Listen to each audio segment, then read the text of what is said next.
Bonjour et bienvenue dans mon passé. Depuis que je voyage, j'ai toujours déposé mes pensées et mes actions sur papier. À quoi servent les histoires si elles ne sont jamais racontées? J'ai décidé de vous les partager. Tout ce que vous entendrez, c'est réellement passé.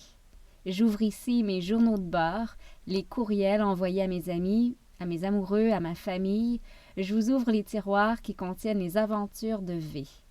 J'espère qu'elles vous divertiront. Bien sûr, j'ai changé certains noms par souci de respect de la vie privée des autres, en souhaitant vous transporter ailleurs l'espace d'un moment parce que ça fait du bien. Je vous amène donc faire un tour en Irlande en 2005. J'avais 22 ans. Irlande, me voilà. Aucun stress, aucune peur d'insécurité. J'ai confiance que je vais me débrouiller, que je vais profiter de chaque moment, chaque édifice, chaque petite péripétie. Je sais que je ne serai pas déçue. Je sens que mon voyage en Thaïlande y est pour quelque chose, que les souvenirs et l'ambiance en général d'un voyage, c'est parfois des choses toutes simples et même pas toutes plaisantes sur le coup. J'ai une plus grande confiance, je sens moins que je peux déranger. La première personne à qui j'ai parlé fut une dame qui m'a indiqué le bon chemin sans même que je lui ai demandé. Petit sourire intérieur.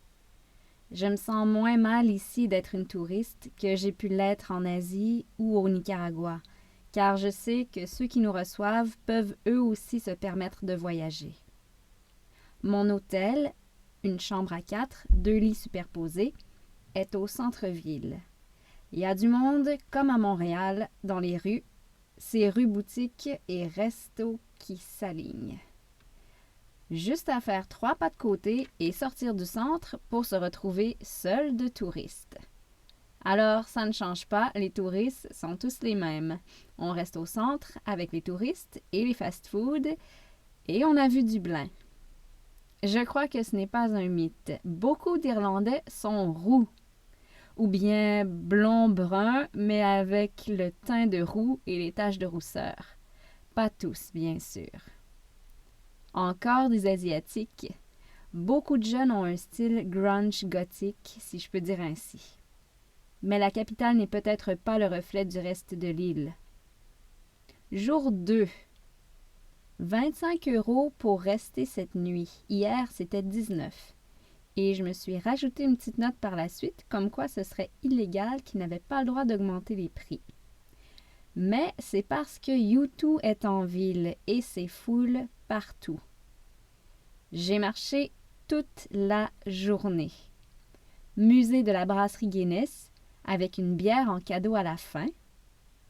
Je me souviens, c'était une Guinness, bien sûr. Il était environ 11 heures du matin. J'étais pas vraiment habituée de boire aussitôt dans la journée. Et puis, ils nous mettaient une petite liqueur de cassis, si on voulait, dans la Guinness. Et puis, ça n'a rien à voir avec la Guinness qu'on peut boire au Canada. Là-bas, la mousse, c'est comme de la crème et elle reste jusqu'au fond du verre. Puis, la prison Kilmainham. Quelques données. Elle a ouvert ses portes en 1796.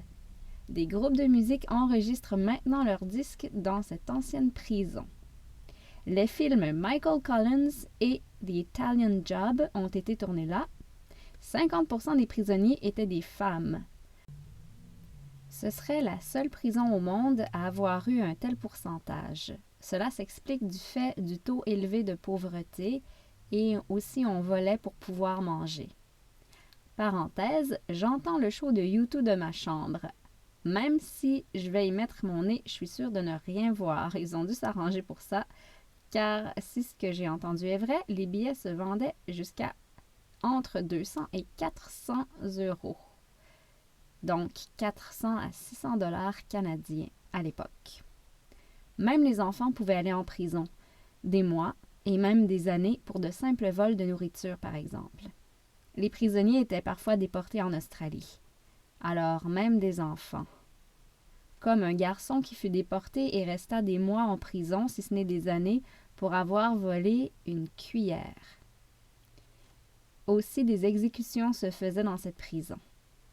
Une nouvelle partie fut construite plus tard. C'était supposé être une sorte de brainwash pour les prisonniers. Il y avait beaucoup de fenêtres, mais elles étaient au plafond ou bien très hautes. Alors, pour voir la lumière, il fallait toujours regarder vers Dieu.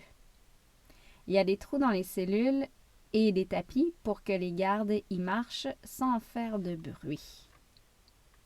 Alors, les prisonniers devaient se sentir sans cesse observés. Et aussi le jeu de la pyramide où les prisonniers se mettaient à la chaîne et se passaient un boulet de canon et celui au bout les empilait. Quand ça faisait une pyramide, on repassait à l'inverse les boulets et celui à l'autre bout construisait la pyramide. Et ainsi de suite, pendant des heures et même des mois. Remarque personnelle, pourquoi amener sa bouteille de parfum quand on est en voyage? Parenthèse, américaine dans la même chambre que moi. J'allais oublier de parler des pubs à Dublin. Il y en a partout. Ils sont tout petits, mais tout chics. Je ne suis pas rentrée à l'intérieur par contre. Ça a vraiment l'air d'être comme une salle communautaire des gens du coin. Un lieu quotidien de bavardage et pourquoi pas amener ses enfants. Kilkenny, quoi de mieux que d'écrire au pied d'un château?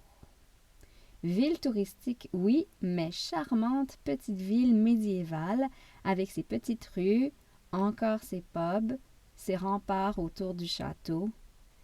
À Dublin, on me signale qu'il y a un festival à Kilkenny et que si je n'ai pas déjà booké, j'aurai de la misère à me trouver une place où loger. À Kilkenny, au bureau d'information, on me donne l'adresse de l'hostel après m'avoir répété la même chose. J'arrive à l'hostel et il y a une place pour moi. Souris à la vie et elle te sourira. Je n'étais pas inquiète et ça me plaisait ici. Je me disais qu'au pire, j'irais à l'hôtel. Et au pire, j'allais me débrouiller. Wow! 2 mariages devant le château, ou plutôt la prise de photos. Bonne idée. Dommage qu'elle n'ait pas des robes médiévales. Ben, nu-pieds sur le sol foulé par certains rois du 12e, 13e, 15e siècle, au pied du Rock of Cashel, je peux contempler ce troupeau de moutons, cette abbaye qui fut un jour lointain, fermée par le roi, dont un songe avait effrayé, ainsi que ces collines et montagnes au loin qui laissent place à des champs d'un vert d'Irlande. S'ajoute à ce portrait un ciel bleu ainsi qu'un soleil que je peux contempler pour la première fois.